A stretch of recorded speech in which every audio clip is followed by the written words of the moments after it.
এই মুহূর্তে সবচেয়ে বড় খবরে নজর রাখবো। জল্পনার অবসান, ফলতায় পুনর্নির্বাচনের ঘোষণা করে দিল। 21শে মে ফলতার সব বুথে পুনর্নির্বাচন হবে। 24শে মে ফলতায় ফল ঘোষণা হবে, এমনটাই জানানো হয়েছে। নজিরবিহীন সিদ্ধান্ত নির্বাচন কমিশনের। অর্ক আমাদের প্রতিনিধি রয়েছেন আমাদের সঙ্গে। অর্ক, সব বুথে পুনর্নির্বাচনের সিদ্ধান্ত নিল কমিশন। সবথেকে বড় খবর এই মুহূর্তে, এবং সকাল থেকে আমরা দর্শকদের যেটা বলেছিলাম যে সম্ভাবনা রয়েছে যে পুরো অ্যাসেম্বলিতেই, পুরো বিধানসভাতেই রিপোল হতে পারে বা পুনর্নির্বাচন হতে পারে।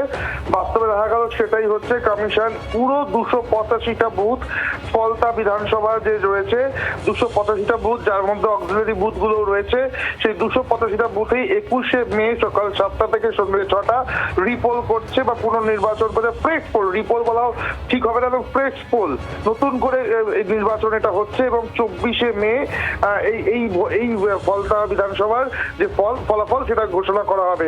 তো সব থেকে বড় খবর এই মুহূর্তে, ফলতাতে বহু অভিযোগ ফলতা থেকে জমা পড়েছিল ইলেকশন কমিশনের কাছে। আজকেও আমরা সকাল থেকে দেখেছি ফলতায় বহু মানুষ বাইরে বেরিয়ে এসে তারা কিন্তু বিক্ষোভ দেখিয়েছেন, রিপোলের দাবি জানিয়েছেন অনেকে। এবং ফলতা নিয়ে গতকাল থেকেই কমিশন আলোচনা চালাচ্ছিল। গতকাল মগরাহাট পশ্চিম এবং ডায়মন্ড হারবারে 15টি বুথে রিপোল দিল। ফলতা নিয়ে কোনো রকম সিদ্ধান্ত নেওয়া হয়নি।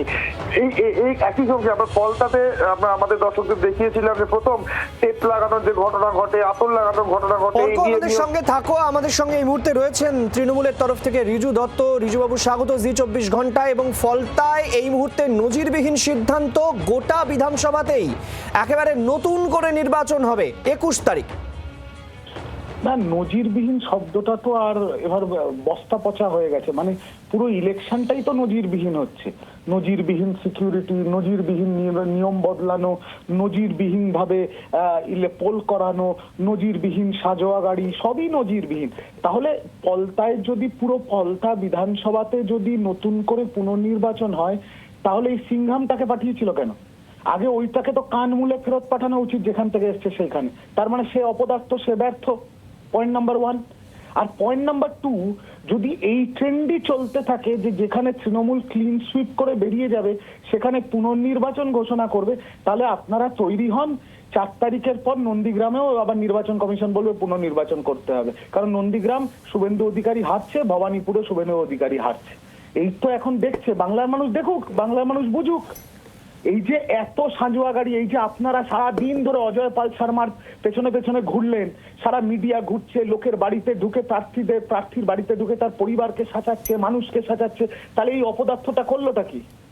যদি শান্তিপূর্ণ ভোটই না করাতে পারলো আর একটা বিধানসভায় পুনর্নির্বাচন হবে, তাহলে এই অপদার্থটাকে তো ইমিডিয়েটলি সাসপেন্ড করা উচিত। আর যেখান থেকে এসছে কানমূলে। রিজুবাবু, আমরা এটাও দেখলাম আজকে দিনভর ভোট হয়ে যাওয়ার 2 দিন পরে রাস্তায় বেরিয়ে মহিলা পুরুষ সবাই বলছেন যে তাদের ভোট অবাধ করা হয়নি, সেখানে ভয় দেখিয়েছে কেউ বা কারা, তৃণমূলের লোকেরা।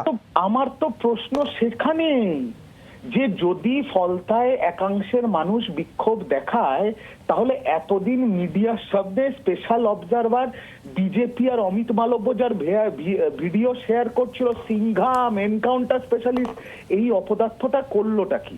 তাহলে ইলেকশন কমিশন তো ব্যর্থ মানুষকে সুরক্ষা দিতে। ইলেকশন কমিশন যে নিজের পিঠটা বাড়াচ্ছে, দেখুন কিভাবে করলাম। তাহলে ফলতায় কি করলে তোমরা? আপনারাই তো অপদার্থ। এটা তো ইলেকশন কমিশনের সবচেয়ে বড় অপদার্থতা আমি প্রমাণ যে একটা বিধানসভায় স্বাধীন ভারতবর্ষের ইতিহাসে প্রথমবার পুরো বিধানসভা জুড়ে পুনর্নির্বাচন করতে হবে। আগে নির্বাচন কমিশনকে ফলতার মানুষের কাছে কান ধরে ক্ষমা চাইতে হবে, আর ওই সিংঘামকে কান মুলে যেখান থেকে এসছে সেখানে ফেরত পাঠাতে হবে। বাংলার আওয়াজ, বাঙালির আবেগ, জি 24 ঘন্টা।